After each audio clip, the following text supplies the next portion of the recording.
네. 네, 안녕하세요. DMV의 무동식 심사원입니다. 여기는 강화문 교보빌딩 18층 DMV 교육실로 가는 엘리베이터 앞입니다. 오늘은 그 ISO 45001 선임심사원 과정이 진행이 되고 있습니다. 다양한 공개교육이 DMV 트레이닝센터에서 이루어지고 있습니다. 오늘 공부할 내용은 대응 시스템 연구사항 8항입니다. 8항은 실제 운영에 대한 연구사항입니다. 운영에 대한 연구사항을 알아보도록 하겠습니다. 좋아요, 구독 많이 해주시면 제작에 많은 도움이 됩니다. 감사합니다.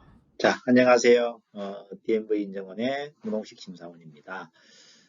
오늘은 우리가 8항을 위해서 운영, 실제 실행을 위해서 사항부터 계속 시리즈로 요구사항에 대해서 공부해 왔습니다. 8항에 대한 내용을 간략하게, 내용이 좀 많거든요.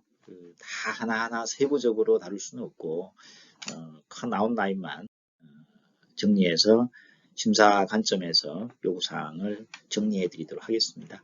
요 섬은 이제 아시죠? 품질환경안전 경영 시스템이 모범적으로 잘 운영이 되는 환상의 섬입니다. 여러분 회사가 이 섬에 잘 안착할 수 있도록 DMV가 교육, 심사, 또 다양한 세미나라든지 지원 프로그램을 통해서 길잡이 역할을 해드리도록 하겠습니다.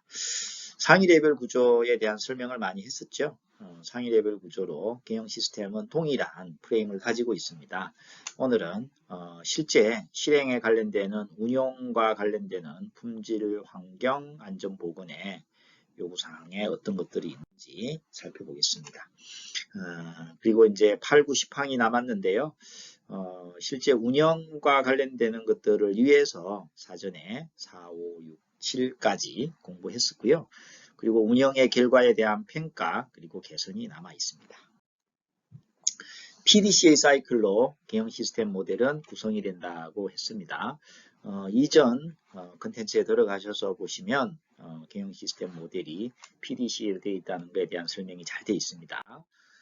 그리고 이번 그 컨텐츠에서는 주로 이제 8항에 대한 실행이기 때문에 환경 안전에 대해서 예를 들어서 환경에 대한 폐기물 관리하는 규정이라든지 절차라든지 또 친환경 제품에 대한 설계 개발을 위한 프로세스라든지 또 위험성 평가를 해서 중량물 취급에 대한 또 현장에서 우리가 보건 관리를 어떻게 해야 되는지, 비상시 대비 대응을 어떻게 해야 되는지, 또 외주 계약자 관리에 대한 것들도 8항에 있습니다. 이 8항에 대한 실행 프로세스를 위해서 기획 단계에서 반드시 어떤 리스크가 있고 어떤 기회가 있는지 잘 식별해서 입력 사항으로 반영이 되고요. 그 다음에 실행에 대한 결과는 성과로서 모니터링 되고 측정이 돼야 됩니다. 측정의 결과는 지속적인 개선으로 이어져야 되겠죠. 그래서 이러한 것들이 프로세스와 프로세스가 서로 연결이 되어서 8항의 실행을 위한 운영을 관리하기 위해서 전 단계에서 관련되는 프로세스도 있고요. 또 어떤 아웃풋이 다음 프로세스하고 연계가 되어서 의도된 결과를 달성하는 데 필요한 또 다른 프로세스의 입력이 어떤 프로세스의 출력은 상호작용으로 서로 연계가 됩니다. 그래서 우리는 어찌되었건 결과가 좋아야 됩니다. 경영 시스템의 의도된 결과를 좋게 이끌어내기 위해서는 세 가지에 대한 측정을 반드시 하시는 것을 권장을 드립니다. 첫 번째는 성과가 지속적으로 개선이 되어야 된다. 두 번째는 법적 규제 요구사항 이해관계자 요구가 충족이 돼야 된다. 여기서 문제가 생기면 하자나 그 다음에 또 환경에 대한 법규 위반이나 또 사망이나 중대재해나 이런 것들은 기업의 경영에 큰 리스크로 작동을 하게 됩니다. 그리고 마지막으로 목표가 달성이 되는 시스템이어야 되죠. 아무리 잘 기획을 해도 이 목표가 달성이 안 되고 실적이 나쁘면 안 되겠죠. 그죠? 그래서 목표가 달성이 되는 시스템으로 의도된 결과는 측정이 되셔야 됩니다. 우리가 4항에 대해서 알아봤고요. 또 5항 리더십에 대해서 알아봤고요. 그리고 6항 기획에 대해서도 리스크 기획가 어떻게 다루어져야 되는지, 목표 수립은 어떻게 하고 목표를 달성하기 위해서 어떻게 기획해야 되는지, 변경에 대한 기획까지 알아봤습니다. 그리고 실행을 위해서 필요한 자원, 인원에 대한 역량, 인식, 의사소통, 문서화된 정보에 대해서 지원사항을 알아봤습니다. 그리고 오늘 7가지의 요구사항이 있는데 주로 환경안전 같은 경우는 8.1, 8.15로 끝나고요. 품질 같은 경우에는 설계 개발에서부터 부적합한 제품, 부적합한 서비스에 대해서 관리하는 것까지 8.7까지 간단하게 요약을 해서 정리해 드리도록 하겠습니다. 자, 8항의 첫 번째 품질과 관련해서 반드시 운영과 관련되는 기획을 하라는 겁니다. 그래서 품질 쪽의 운영 기획의 요구사항을 보면 관리계획서라든지 QC 공정도라든지 이러한 것들을 준비를 해서 제품 서비스가 잘 이도한 대로 실행이 될 수 있도록 기획 단계에서 반드시 준비해야 될 내용이 A, B, C, D 해서 요구사항으로 정리가 되어 있습니다. 그리고 이제 환경과 관련해서도 운영 기획 관리가 필요한데요. 환경경영 시스템의 실행을 위해서 필수적으로 필요한 폐기물 관리 프로세스라든지 또 환경에 대한 비상시 대비 대응을 위한 절차라든지 또 친환경 제품을 설계 개발하는 절차라든지 이런 것들을 수립을 해서 실제 운영이 되도록 하라는 내용입니다. 그래서 공학적이고 또 관리 체계를 명확하게 하고 관리 방안을 수립할 때에는 제거나 또 대체하거나 또 기술적인 관리나 또 어떤 일반적인 관리 이런 것들로 인해서 환경 안전 보건에 대한 운용에 대한 기획이 필요합니다. 특히 45,001 운용 기획과 관련해서는 안전보건 경영 시스템의 요구사항이 충족이 돼야 되겠죠. 또 이 충족을 위해서는 예를 들어서 위험성을 평가하는 절차도 필요하고 또 중약물 취급을 위한 절차도 필요하고 근골격계 예방을 위한 절차도 필요하고 또 소방과 관련되는 또 각종 안전보건과 관련되는 설비나 장비나 관련되는 운영 단계에서의 프로세스가 필요합니다. 그래서 이런 프로세스들은 문서화가 되고 실행이 되고 또 이러한 것들은 증거로서 문서화된 정보가 남아야 됩니다. 자, 정리를 좀 하면 심사 때에 품질 환경 안전 보건의 운영 관리와 관련해서 프로세스가 명확하지 않을 때 부적합이 나올 수가 있습니다. 또 이 프로세스에 따라서 실행이 된 결과가 명확하지 않을 때도 부적합이 나올 수가 있습니다.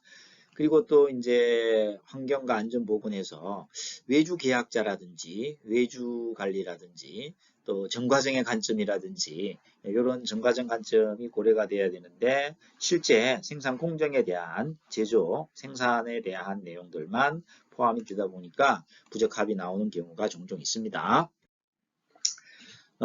그리고 이제 우리가 환경경영 시스템, 또 안전보건경영 시스템 같은 경우에는 외주 처리가 많거든요.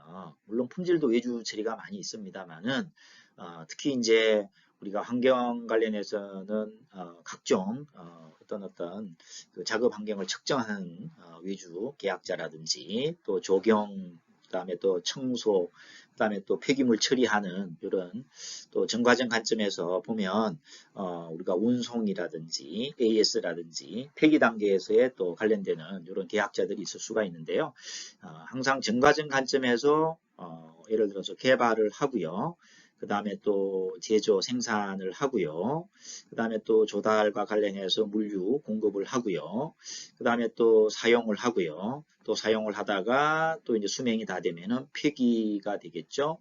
또 폐기와 관련해서도 친환경적인 이런 환경에 대한 측면과 영향을 고려해서 순환되는 이런 시스템. 우리가 그 제품에 대한 라이프 사이클이라 그러죠. 라이프 사이클의 전 과정 관점에서 반드시 운영 관리가 기획이 되고 기획에 해당이 되는 것들은 여기 보시면은 프로세스에 따라서 계획된 대로 실행이 되고 실행에 대한 결과는 문서화된 정보가 남으셔야 됩니다. 그 다음에 이제 안전보건과 관련해서도 안전보건 개형 시스템에서 중요한 거는 사고를 예방하는 것이죠. 사고 난 다음에 대응하는 것이 아니라요. 그래서 우리가 위험 요인을 제거해서 예방을 하고 또 리스크를 감소하는 프로세스를 운영 단계에서 반드시 실행을 하셔야 됩니다. 그리고 이제 위험 요인 제거, 또 제거가 안 되면은 대체, 그 다음에 또 기술적인 엔지니어링 관리가 필요하고요. 또 행정적인 관리로 교육 훈련이라든지 이런 표준서를 만들어서 SOP를 운영하고 하는 교육 훈련 포함해서 행정적인 관리가 일반적으로 많이 이루어집니다. 그래서 요 단계적으로 진행이 돼야 된다는 거가 중요하고요. 마지막 단계가 이제 개인 보호구 착용을 운영 단계에서 반드시 관리 단계를 정할 때에 이 A, B, C, D, E 순서에 따라서 하도록 이렇게 요구하고 있습니다. 개인 보호구는 마지막 단계입니다. 그래서 가장 낮은 단계의 관리 방안이라고 보시면 되겠죠. 자, 이렇게 환경 안전에 대해서, 보건에 대해서 설명을 드렸고요. 품질 같은 경우에는 이제 외주 처리가 상당히 많습니다. 실제 생산을 통째로 외주 주는 경우도 있고요. 또 출하라든지 포장이라든지 또 위험 공정 이런 것들이 이제 외주 처리가 되는 경우가 많은데, 외주 처리는 여기 보시면 8.4를 참조하라고 되어 있잖아요. 8.4가 외부에서 제공되는 어떤 조달이라든지 아웃소싱이라든지 외부 계약자 관련되는 요구사항이 있거든요. 8.4에서 간단하게 설명을 드리도록 하겠습니다. 그리고 아까 우리가 안전보건에서 관리 방안을 우리가 잘 배워야 되는데, 일반적인 관리체계 순서는 첫 번째, 제거를 위한 조치를 해야 되고요. 두 번째, 제거가 어렵다면 대체, 로봇이 작업하게 한다든지 아니면 찌거나 어떤 특정한 공구를 사용을 해서 작업자로부터 안전을 확보할 수 있도록 하는 대체 방법을 강구를 하셔야 되고요. 제거와 대체도 어렵다고 하면 다음은 이제 엔지니어링적인 공학적인 관리 방법을 쓰셔야 됩니다. 다른 말로 얘기하면 전문가한테 물어봐야 된다는 겁니다. 실수 방지라든지 어떤 센서를 단다든지 인간공학적인 안전에 대한 관리 방안을 확보를 하셔야 된다는 내용이에요. 그 다음에 이것도 어렵다 그러면은 최소한 교육하고 훈련하고 절차 만들고 몇 대 원칙 만들고 준수하고 또 현장에 가서 점검하고 이런 행정적인 관리 방안을 하셔야 된다는 겁니다. 그래서 보통 심사하러 가서 보면 요게 대부분입니다. 요게 대부분이고 실제로 제거나 대체나 어떤 행정적인 관리나 이런 거 외에 엔지니어링 전문 회사나 이런 거를 이용을 해서 투자를 하거나 기본적으로 제거하는 이런 활동들은 극히 좀 제한되는 것 같습니다. 더 많이 늘리셔야 됩니다. 그리고 이제 마지막 개인 보호구 검토를 해서 착용이 될 수 있도록 지원하는 이게 이제 가장 낮은 단계의 5번째가 되겠습니다. 자, 여기서 잘 보시면 우리가 4단계까지가 예방을 위한 조치입니다. 기본적으로 발생이 되지 않도록 예방을 위한 조치가 1단계부터 4단계까지 관리 체계의 순서고요. 그 다음에 이제 마지막 개인 보호구는 사고가 발생이 되었을 때에 완화해 주는 거죠. 근본적인 예방 관리는 아닙니다. 기마개를 착용하는 거라든지 뭐 안전화를 신는 거라든지 안전고리를 착용하는 거라든지 고소 작업할 때. 그래서 우리는 여기서부터 이렇게 올라가려고 그러시면 안 되고요. IS 요구사항은 위에서부터 내려오도록 이렇게 요구사항이 정리가 되어 있습니다. 한번 따라해 보도록 하겠습니다. 제거를 위한 조치, 대체를 위한 조치, 엔지니어링, 공학적 관리 방법을 적용하는 것, 그리고 마지막 예방관리로 일반적으로 많이 하고 있는 교육, 훈련, 절차 준수, 원칙 준수, 이런 행정적 관리 방법입니다. 이 순서에 따라서 하셔야 되고 최종적으로 마지막으로 완화를 위해서 개인 보호구를 검토를 하시고 적절한 개인 보호구가 준비가 돼서 착용이 될 수 있도록 하셔야 된다는 내용입니다.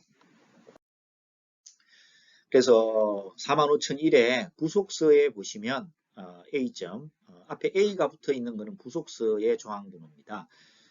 우리가 안전보건에 대한 리스크 감소를 위한 방안들이 정리가 되어 있습니다. 제거를 할 때는 이렇게, 대체를 할 때는 이렇게 간단하게 정리가 되어 있습니다. 인간공학적인 관리는 이런 거, 교육훈련 포함해서 아까 행정적 관리에 대한 예시가 많이 나와 있고요. 그 다음에 개인보호구에 대한 관리도 정리가 되어 있습니다. 45,001에 관심이 있으신 분들은 꼭 보시기를 바라고요. 그리고 이제 45,001에 보시면 변경관리가 들어가 있습니다. 물론 9,001에도 변경관리가 있습니다만은 45,001에서 말하는 변경관리는 굉장히 중요합니다. 사고가 일어나는 경우를 보면 어떤 장비가 바뀌었을 때라든지 또 제품이 바뀌었을 때라든지 그 다음에 또 작업장의 위치나 주변의 환경이 바뀌었을 때 이제 봄이잖아요. 그러면은 겨울에서 봄으로 바뀔 때, 또 봄에서 여름으로, 여름에서 가을로, 가을에서 겨울로 바뀔 때, 이런 주변의 환경이라든지 작업 조건이라든지 여건이나 노동력의 변동이 생겼을 때에, 장비의 변경이 생겼을 때에 사고로 이어질 확률이 높아집니다. 위험성이 높아진다는 거죠. 또 법이 바뀌었을 때, 또 안전보건에 대한 지식이나 정보가 또 변경이 되고 취약하거나 부족할 때에 최신 자료나 정보가 누락이 되게 되면 사고의 위험이 높아지는 거죠. 그래서 최근에 외주를 많이 주다 보니까 경험이 적고 또 시급이 낮은 이런 현장의 인원들이 들어와서 작업을 하다 보니까 사고가 많아지고요. 끔찍한 사고들도 중대재해들도 꽤 많이 늘어나고 있는 것 같습니다. 기업은 환경안전이라든지 또 보건 이런 개형 시스템에 대한 노동력을 검토를 할 때에 반드시 사고에 대한 위험 요소들을 반영을 하셔서 이러이러한 내용들이 변경에 대한 관리 항목에 포함이 돼야 됩니다. 그래서 변경 관리는 프로세스를 수립을 하셔야 됩니다. 이 내용들이 포함된 A에서부터 D까지 내용이 포함된 프로세스가 수립이 돼야 된다는 거예요. 그래서 변경 관리에 대한 절차나 어떤 지침들을 보면 누락되어 있는 것들이 꽤 많이 있습니다. 그래서 특히 안전보건과 관련해서 이런 계약자나 외주관리 또 환경 같은 경우는 전과적 관점을 고려를 해서 누락사항이 없이 관리될 수 있도록 해주시면 좋겠습니다. 부석서에 보면 변경관리와 관련해서 가이드가 이렇게 적용이 되고 있습니다. 작업 환경에 대한 변경, 또 특성에 대한 변경, 변경관리 필요성과 관련해서도 언급이 되어 있고요. 그리고 세부적으로 프로세스를 운영을 할 때 위험 요인 제거에서부터 아까 행정적인 관리, 개인 보호구 착용에 대한 것까지 반영해야 된다고 말씀드렸죠. 프로세스 운영과 관련되는 예시 자료가 많이 기술이 되어 있습니다. 가이드 참조하셔서 여러분 회사에 관련되는 규정이나 어떤 지침들을 업데이트할 때 이런 가이드에 나와 있는 내용을 여러분 회사의 규정으로 반영을 해주시면 굉장히 관리의 수준이 이렇게 글로벌 스탠다드 요구사항 이상으로 높아지겠죠. 그리고 14,000이나 45,001의 요구사항에 보면 특히 환경안전보건에 대한 조달, 외부 계약자에 대한 요구사항이 있는데요. 먼저 안전보건 45,001 요구사항의 조달을 보시면 조달과 관련해서 특히 이제 계약자 요구사항이 있고요. 또 외주처리 요구사항이 있습니다. 좀 다르죠. 특정 계약자가 들어와서 공사를 한다든지 또 어떤 청소, 또 오버홀 이런 걸 한다든지 할 때에 계약자가 들어오게 되죠. 그래서 이런 외부 계약자에 대한 리스크를 평가하고 또 조달을 위한 프로세스를 반드시 조정을 하셔야 됩니다. 조정을 할 때에 이런 세 가지 사항이 반영이 될 수 있도록 하셔야 되고요. 안전보건 개형 시스템 내에서 계약자와 계약자의 근로자가 어떻게 이러이러한 요구사항을 충족을 해야 되는지 반드시 이 조달 프로세스 내에 명확하게 기준을 정해서 정의가 되고 적용이 될 수 있도록 계약자 선정, 즉 선정할 때 평가를 잘 해주면 되겠죠. 안전보건에 대한 기준이 정의가 돼야 되고 또 적용이 돼야 됩니다. 당연히 정의가 됐으니까 정의된 대로 실행이 돼야 되겠죠. 그죠? 그리고 이제 외주처리다 그러면은 생산을 외주 주는 경우도 있고요. 어떤 전체 또는 일부를 아웃소싱으로 외주 처리할 때에 이 외주 처리된 프로세스에 대한 것도 보장을 해야 된다는 겁니다. 그래서 조직이 외주 처리와 관련해서 어떤 안전보건에 대한 위험 요소가 있는지, 안전보건에 대한 외주 줬을 때의 법적 규제 요구사항이라든지 또 관련 요구사항이라든지 의도된 결과를 달성하는 데 문제는 없는지 유사한 방법으로 선정, 평가, 재평가 해주시면 되겠습니다. 그리고 8.1.4 조달과 관련되는 부석서에 보시면 계약자, 도급업체 관련되는 내들 관리 방안에 대해서 간단 명료하게 자요하게 되어 있습니다. 네.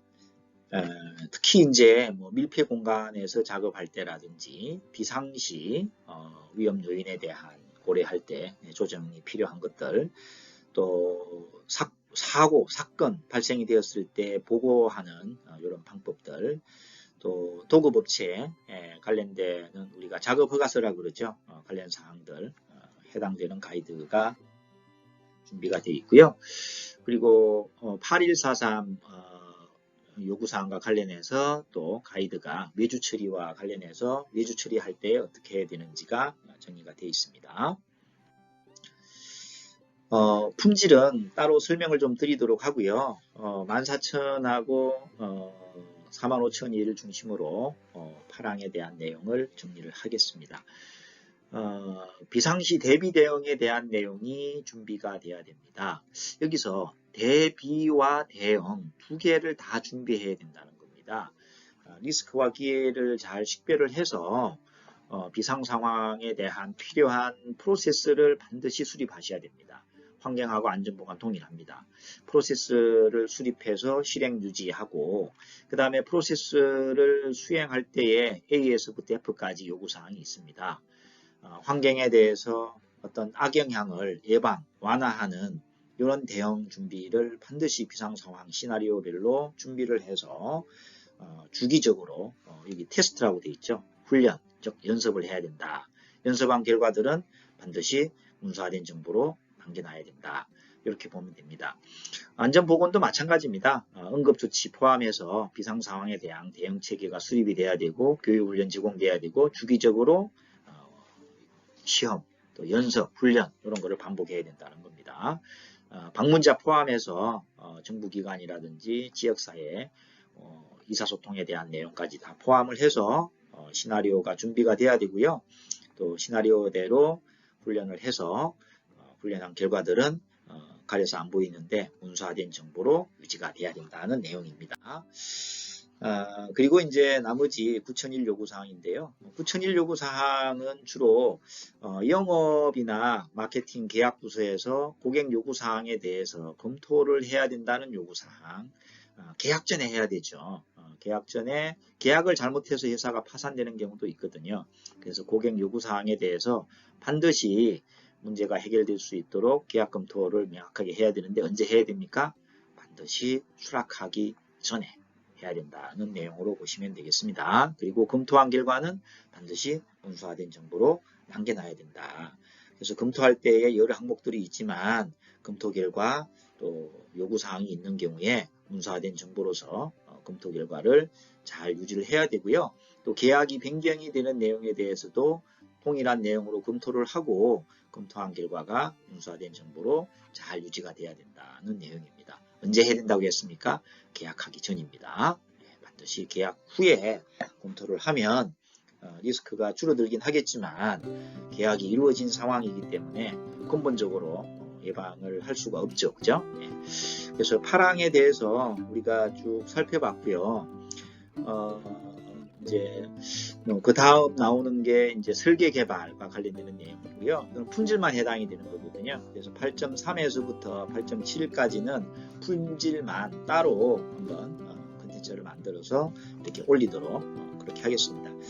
그래서 계략적으로 제목만이라도 한번 보고 넘어가면은요. 설계 개발을 위한 사전에 조달이나 생산 전에 제품 설계 개발을 해야 되고 개발은 검토, 검증, 타당성 확인을 해야 되고요. 또 설계 개발에 대한 변경에 대해서도 관리를 해야 된다는 내용이고요. 그 다음에 아까 우리가 외주 처리라든지 이런 것들은 8.4가 외부에서 제공되는 프로세스나 제품 서비스에 대한 관리입니다. 핵심은 반드시 평가를 해야 되고요. 그리고 평가한 결과를 가지고 선정을 해야 되고요. 그리고 실제 실행 결과를 가지고 재평가를 하셔야 된다는 겁니다. 3박자입니다. 1단계 평가, 2단계 선정, 3단계 실적을 가지고 재평가. 그렇게 보시면 되고요. 그 다음에 이제 5항이 이제 8.5가 이제 실제 생산, 서비스 제공하고 관련되는 거죠.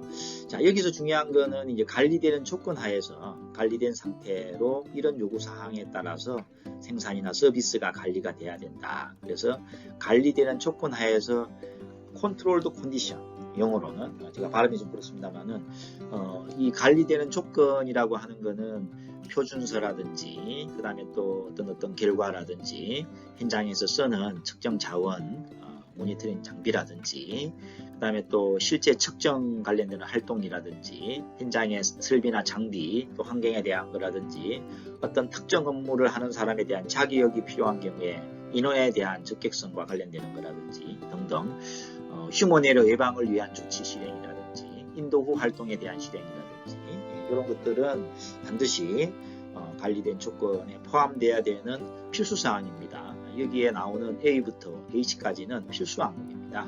이 내용이 이제 8.5항에 있고요. 8.6항은 식별과 추적입니다.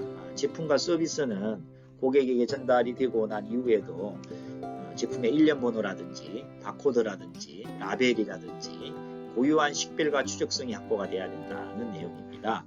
이 식별과 추적성이 요구되는 것은 고객과 협력업체의 재산도 포함됩니다. 예전에는 고객만 해당이 됐는데 외부 공급자의 재산에 대해서도 반드시 보호가 될 수 있도록 식별과 추적성이 확보가 돼야 되겠습니다. 그래서 외부 공급자에 대한 재산에 대해서 반드시 우리가 주의를 기울여 주셔야 되고요. 또 고객은 대부분이 고객이 잘 챙깁니다. 그래서 고객 지급품이라든지 고객 자산이라든지 이런 것들은 고객이 잘 챙기기 때문에 여러분도 잘 챙겨야 되지만 이 외부 공급자는 우리가 고객이다 보니까 흔히 갑질하는 우리 DMV 고객사는 없으시죠? 그래서 우리 외부 공급자에 대한 재산에 대해서도 우리가 안전하게 분실이라든지 손상이라든지 사용에 문제가 없도록 혹시라도 이런 문제가 생겼으면 소통을 해서 반드시 문서화된 정보로 보상이라든지 적절한 어떤 그 고객뿐만이 아니라 외부 공급자에게 통보를 해서 문제가 해결될 수 있도록 하셔야 되겠습니다. 그 다음에 제품 보존과 관련되는 요구사항입니다.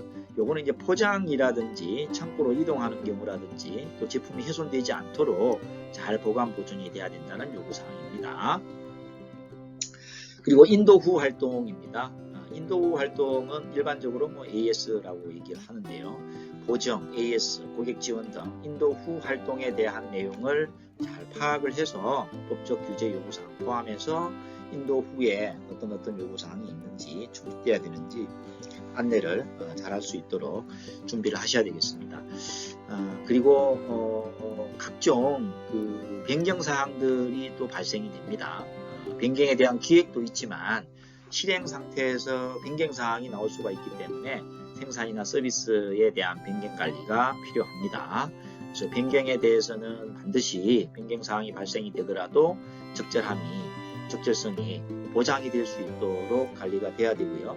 여기서 이제 보장이라고 하는 것은 변경에 대한 검토 또 변경에 대한 검토 과정에서 나오는 모든 조치 사항들을 잘 반영을 해서 문서화된 정보로 남겨서 변경에 대한 문제가 생기지 않도록 리스크로 이렇게 발생되지 않도록 우리가 제거하거나 대체 방안이 수립이 돼야 되겠죠. 그리고 이제 8.6이 제품 나가기 전에 이제 불출, 마지막 검사, 서비스에 대한 검증을 해서 출시를 하라는 내용으로 보시면 되겠습니다. 그래서 최종적으로 합법 판정 기준이라든지 또 누가 제품 출하에 대해 승인을 했는지 이런 것들이 추적성이 확보가 돼야 되고요. 요거에 대한 근거는 최종적으로 문서화된 정보로 보셔야 된다는 겁니다. 하겠습니다. 자, 우리가 아무리 잘 관리를 하더라도 부적합한 서비스나 부적합한 제품이 발생이 될 수가 있습니다. 의도하지 않은 이런 부적합이 나올 수가 있기 때문에 부적합에 대해서는 반드시 여기 나오는 대로 처리를 하도록 요구하고 있습니다. 시정이 되어야 되고요. 또 시정이 어려우면은 반드시 제품 격리, 이렇게 완제품 이런 것들이 정상적인 제품하고 부적합 제품하고 섞이지 않도록 격리가 돼야 된다는 거고요. 또 필요하면 고객한테 통지를 하셔야 되고요. 사용을 할 때는 특채가 필요하다는 내용입니다. A, B, C, D 이 네 가지 방법 중에 하나로 부적합이 나왔을 때에 처리가 되면 되고요. 이거를 우리는 시정이라고 합니다. 그리고 이제 그 부적합한 이런 제품이나 서비스에 대해서는 반드시 적합성이 다시 한 번 더 검증이 돼야 된다는 내용입니다.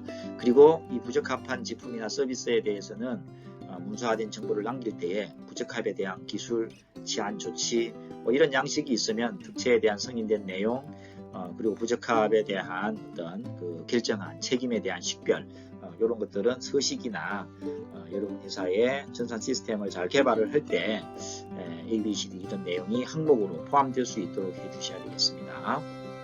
자, 여기까지가 이제 파랑이었습니다. 조금 파랑의 내용이 많은데 반해서 설명이 좀 간소하게 진행이 됐는데 조금 부족한 부분이 있을 수가 있습니다. 그래서 품질과 관련되는 그 8.3, 8.4, 8.5, 8.6, 8.7까지는 다음 한 번 더 품질 중심으로 해서 파랑에 대한 내용을 업로드해 드리도록 이렇게 하겠습니다. 자, 이렇게 우리가 실행 운용에 대한 파랑 요구사항을 알아봤고요. 파랑 다음에 남은 게 이제 평가와 개선이잖아요. 그래서 다음 여러분 평가 컨텐츠에서 만나 뵙기로 하고요. 여러분 파랑 운용관리 듣느라고 고생하셨습니다. 한 번 더 리마인드 하시고 특히 안전환경에 대해서는 가이드에 나오는 내용을 잘 참조하셔서 보시고 업무에 반영해 주시면 감사하겠습니다.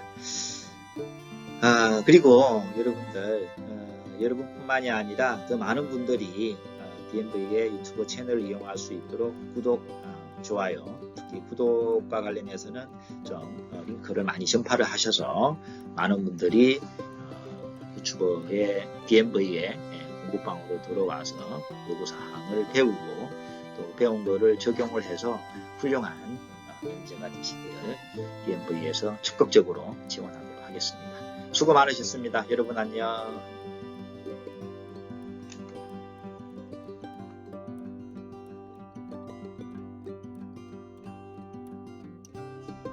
여러분 파랑 어떠셨나요? 파랑은 실제 운영과 관련되는 내용이라 정말 세부적으로 공부해야 될 게 많은데 우리가 핵심 내용만 콕 찍어서 살펴봤습니다. 저희 DMV 강의장에 오시면 3일 과정도 있고요. 또 심사원 과정 5일 과정도 있고 상세하게 강사와 또 참여자들이 모여서 오프데이도 있고 즐거운 지식을 채우는 중요한 여러분 회사에서 교육을 통해서 전문가 될 수 있는 큰 힘이 될 수 있을 겁니다. 많이 참여해 주시기 바라고요. 이어서 우왕 시판까지 계속 보여주니 여러분들 많은 참여 부탁합니다. 여러분 안녕.